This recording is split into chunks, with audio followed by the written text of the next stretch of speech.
Julius Nyerere. Julius Nyerere was a prominent Tanzanian leader and political figure who played a crucial role in his country's journey to independence. Born in Butiama, Tanganyika, in 1922, Nyerere was deeply influenced by both traditional Zanaki values and Western education, having studied at Makerere College and later at the University of Edinburgh.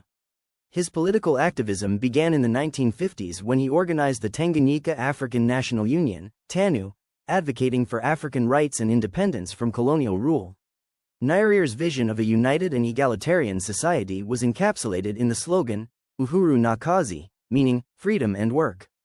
After Tanganyika achieved independence in 1961, he became the nation's first president and implemented a form of African socialism known as Ujamaa, aimed at promoting collective land ownership and self-reliance among the Tanzanian people.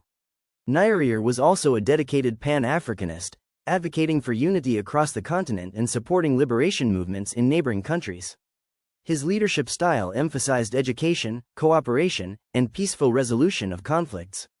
Nyerere voluntarily stepped down from power in 1985, setting a precedent for peaceful transitions in African governance. He passed away in 1999, leaving a significant legacy in African history as a champion for independence and social justice. President of Tanganyika, 1962 to 1964, and President of Tanzania, 1964 to 1985, born April 13, 1922. Birthplace: Butiama, Tanganyika, now Tanzania, died October 14, 1999. Place of death: London, England. Nyerere peacefully brought an end to the British United Nations trusteeship of Tanzania and became the founder of independent Tanzania. Throughout the 1960s, 1970s, and 1980s, he opposed racial oppression and discrimination of all types. Early life: Julius Nyerere, Nyerere, was born in the village of Butiama in Zanakiland, Tanganyika. He was named for his father, Chief Nyerere Burito, who ruled the surrounding area. Nyerere grew up in the sheltered, peaceful, safe world of the Zanaki. He learned Zanaki traditions and was initiated into manhood. His basic values were African and never changed, though he added Western values and skills to this foundation later in life. Nyerere's father sheltered him from the humiliations and dehumanization of the colonial system until he was certain that his son had developed self-assurance that no insult or mistreatment could destroy. His father believed that this was important for a man destined to lead his people. Nyerere took Zanaki values to school with him, such as the notion that a leader's first duty is to serve his people, that group interests are more important than individual interests, and that social welfare depends on cooperation, not competition. He attended Mwizinj Elementary School, Tabora High School, and Makerere College. While at Makerere, he discovered political science. He stated that John Stuart Mill's essays on representative government and on the subjection of women had a terrific influence on me. He won an essay contest by applying Mill's ideas to his own society. He was graduated from Makerere in 1946 and wanted to continue his education but did not have an opportunity to do so until awarded a scholarship to the University of Edinburgh in 1949. While seeking opportunities to continue his studies, Nyerere taught school and worked as a political organizer for the Tanganyika African Association, TAA. Simple, clear explanations came naturally to him, and this earned for him the title Mwalimu, meaning teacher. When he combined this skill with politics, he became the fighting professor of Tanzania. Nyerere arrived in Edinburgh in 1949 and was impressed by Scottish politicians' ability to overcome clan divisions, thereby uniting their people. He used much of what he learned from the Scots later to unify Tanganyika's Africans. Pursuit of an arts degree at Edinburgh allowed Nyerere to formulate his own philosophy. His studies convinced him that only independence could remove the menace of colonialism. Life's work: shortly after returning to Tanganyika in 1952, Nyerere married Maria Gabriel. They moved to Zanakiland, and Nyerere made a house for his new bride using traditional building techniques. To neighbors who were shocked that a university graduate would perform such work, he replied that everyone who has an education must work. Nyerere assumed teaching duties at St. Mary's and tried to ascertain the political consciousness of his fellow Africans.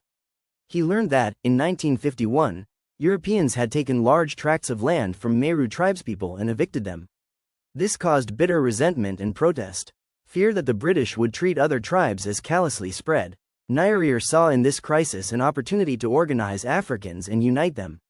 Nyerere was elected president of the TAA in 1953, and by July 7, 1954, he had organized the TAA into a political party known as the Tanganyika African National Union, TANU. Saba Saba, or the 7th day of the 7th month, is celebrated as a national holiday that rivals Independence Day. A few months after its formation, TANU voted to send Nyerere to the United Nations to address the United Nations Trusteeship Council on the Meru land case and on independence. On his return from the United Nations, Nyerere resigned his teaching position and began to work full-time for TANU. His career as a national and international politician had begun. He argued for prohibition of land alienation, cessation of foreign immigration, expansion of education and technical training, and encouragement of trade unions and cooperatives. His logical, reasoned arguments won wide support for his position in the restoration of Meru land to the Meru people. Nyerere stated that he believed in the brotherhood of the races and that any European or Asian who accepted the principle of one man, one vote, would be welcomed as a citizen of an independent Tanganyika. Nyerere admired Mahatma Gandhi and wanted to achieve independence without bloodshed. Uhuru na Kazi, meaning freedom and work, became TANU's slogan and rallying cry. The party's ranks swelled as peasants joined forces with the educated elite. Nyerere soon headed a popular grassroots movement capable of mobilizing mass support for its policies. Without doubt, dissension existed. The militants wanted to abolish the office and power of the chiefs. Wealthy Africans clashed with egalitarian idealists. In the early days, however, the dream of Uhuru was enough to keep them together. Nyerere was convinced that a national movement had to represent all interests. TANU was fighting to build a democratic state in which each person had one vote, and in this regard everyone would be equal. Since most Tanganyikans spoke Swahili, communication was not a major problem, and this helped unify Tanganyika. When it became clear to the British that Nyerere had emerged as the spokesperson for Tanganyika's African majority, they tried to silence him by appointing him to the Legislative Council on a temporary basis. He surprised everyone by using this opportunity to attack the government's educational policy. He declared the policy inadequate because 64% of school-aged African children were not in school, and no provision was made for their education. He also attacked a proposed increase in civil servant salaries, stating that salaries should be frozen and the difference applied toward the education of African youth. As rejected patrons, the British were bitter toward Nyerere, but the African masses hailed him as their champion. He became a folk hero, and the more the British attacked him, the more popular he became. By 1957, Ghana had become the first African nation to achieve independence from Great Britain. Kenya was embroiled in the Mau Mau Rebellion, and most whites in Tanganyika resigned themselves to the inevitability of majority rule. The winds of change were sweeping across Africa. Thus, no one was surprised that, when the colonial government called for elections in 1958, every candidate nominated by TANU won. Nyerere's party gained control of the legislature, so Great Britain began immediate preparation to hand over power without bloodshed. By 1961, Tanganyika had achieved internal self-government and full independence. Nyerere predicted that independence did not mark the end of his nation's problems. He began to work on his greatest challenge, eliminating poverty for the majority of Tanganyikans. A dedicated Pan-Africanist, Nyerere convinced Karume, the leader of revolutionary Zanzibar, to combine Tanganyika and Zanzibar into a single nation now known as Tanzania. In 1963, he helped form the East African Community, which had a common currency, postal service, and airline. Irresolvable differences caused the community to collapse in 1976. Thus, the dream of transforming Kenya, Uganda, and Tanzania into one large nation died too. Nyerere emerged as a spokesperson for Africa's oppressed. He financed refugee camps for displaced Africans and settled them on their own farms. Nyerere backed the Mozambique Liberation Front, Frelimo, for 14 years while Mozambicans fought to overthrow Portuguese colonial rule. He provided school and training facilities for the African National Congress, ANC, of South Africa as it struggled to end apartheid and usher in power sharing in South Africa. As part of this effort, he inspired the formation of the Southern African Development Coordination Council, SADCC, an organization of the frontline African nations that border South Africa. Nyerere was one of the most outspoken opponents of apartheid and used a very high proportion of Tanzania's income to defeat this system. Nyerere coined the slogan Uhuru na Kazi. He also devised the policy of Ujamaa, or African socialism, which he used to organize and mobilize the masses. Nyerere's socialism was based on the African concept of the extended family.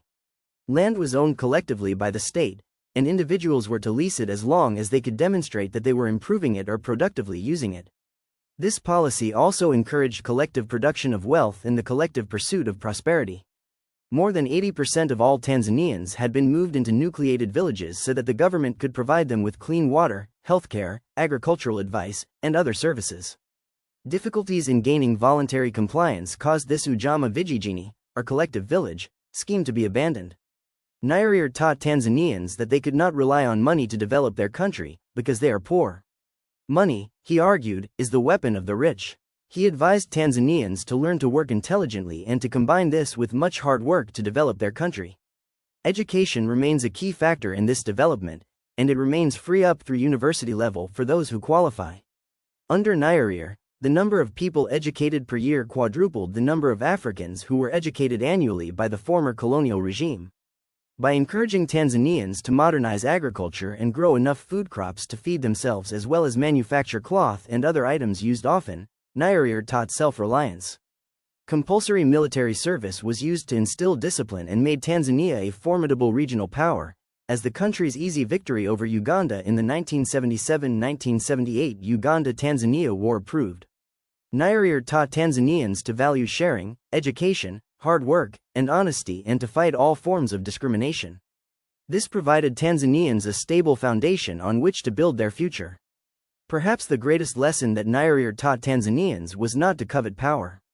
In 1985, he voluntarily stepped down, making way for Ali Hassan Mwinyi to become, democratically, the second head of state of Tanzania. This proved that a coup d'état is not necessary to effect a transfer of power in Africa. It also demonstrated that a former head of state could live out the balance of his life in peace in his own nation if he managed it well. He died of leukemia in 1999. Nyerere peacefully achieved independence for Tanzania in 1961.